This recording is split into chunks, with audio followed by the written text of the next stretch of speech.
In this lesson, we will look at the cost savings of living at home while attending college.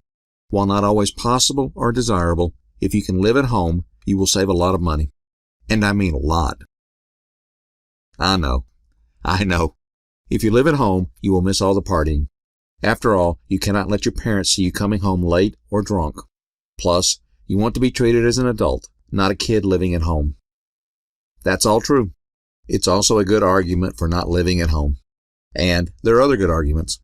We'll return to this a little later in this lesson. But first, let's look at the dollars. For this cost comparison, I decided to look at a variety of colleges from low cost to higher cost. Some are state colleges and other are private colleges. The colleges I selected are the Georgia Institute of Technology, better known as Georgia Tech. This is a state college in downtown Atlanta. The University of Georgia. This is a state college in Athens, Georgia. The Massachusetts Institute of Technology, better known as MIT. MIT is a private research college located in Cambridge, Massachusetts. Harvard University. Harvard is a private Ivy League research college also in Cambridge, Massachusetts. And the University at Albany. This is also known as the State University of New York at Albany. It is a public research college with campuses in several cities in New York State. Its main campus is in Albany, New York. We will not be comparing all the costs since things like books and living expenses are awash. What we will be comparing are tuition, fees, housing, and meal plans, sometimes called board, as part of room and board. Some notes are in order. First, for state colleges, this comparison will always use in-state tuition. After all, you cannot live at home and commute several states over. Second, these are the latest cost figures available. In most cases, they are the cost for the 2017-2018 academic year. Third, some private colleges do not show tuition and fees separately. When that is the case, one number is shown here. Fourth, some colleges do not separate housing and meals. When that is the case, one number is shown here. And fifth, some colleges offer multiple meal plans. When that is the case, the 7-day meal plan is shown here. At Georgia Tech, the costs are $10,008 for tuition, $2,410 for fees, $4,452 for housing, and $4,840 for meals.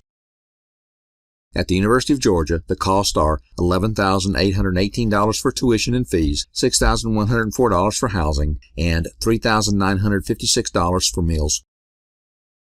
At MIT, the costs are $51,832 for tuition and fees, and $15,510 for room and board. At Harvard University, the costs are $46,340 for tuition, $4,080 for fees, $10,609 for housing, and $6,551 for meals. And at the University of Albany, the costs are $6,470 for tuition, $2,753 for fees, and $12,942 for room and board. We will now look at the one-year totals. We will see the cost with room and board, the cost without room and board, in other words, the cost if you live at home, and we will see the cost savings from living at home. And remember, these are just one-year totals. Georgia Tech will cost you $23,910 if you live on campus and $12,418 if you are able to live at home. Living at home saves you $11,492 per year. The University of Georgia costs you $21,878 if you live on campus and $11,818 if you are able to live at home. Living at home saves you $10,060 per year. MIT costs you $67,342 if you live on campus and $51,832 if you are able to live at home.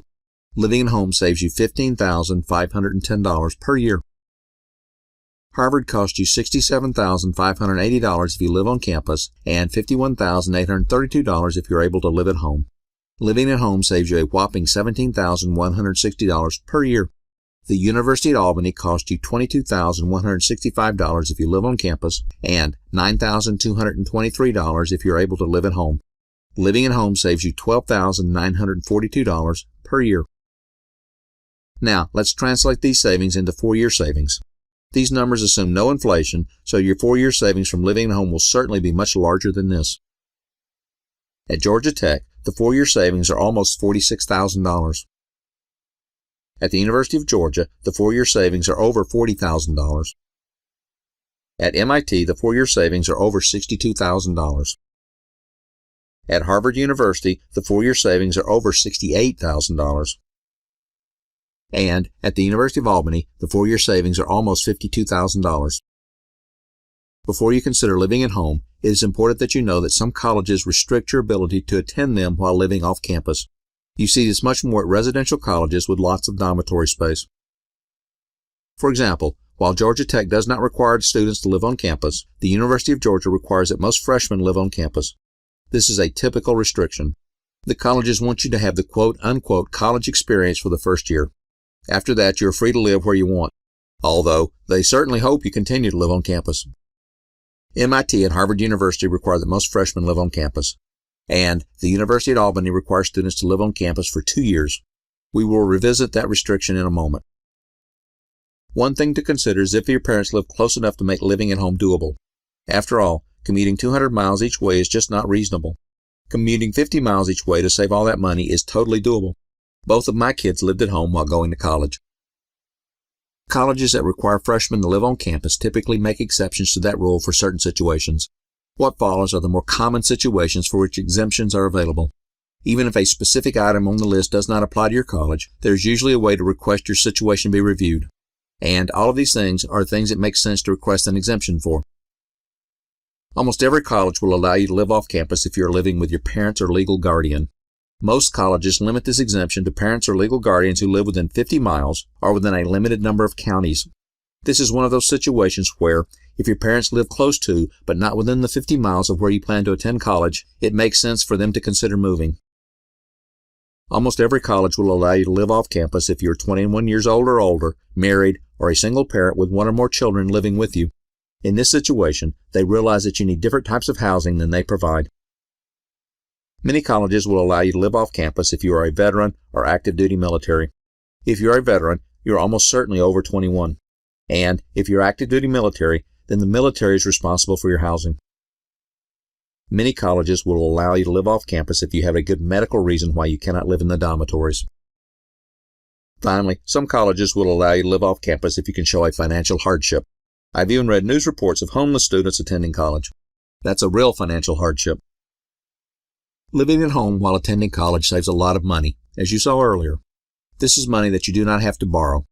That is student loans you do not have to repay later in life. Being able to live at home can even factor into the college you decide to attend. For example, if there's a college nearby that would make a good choice for you, but not your top choice, it can make sense to go there to save money on room and board. This might make sense even if the tuition is higher.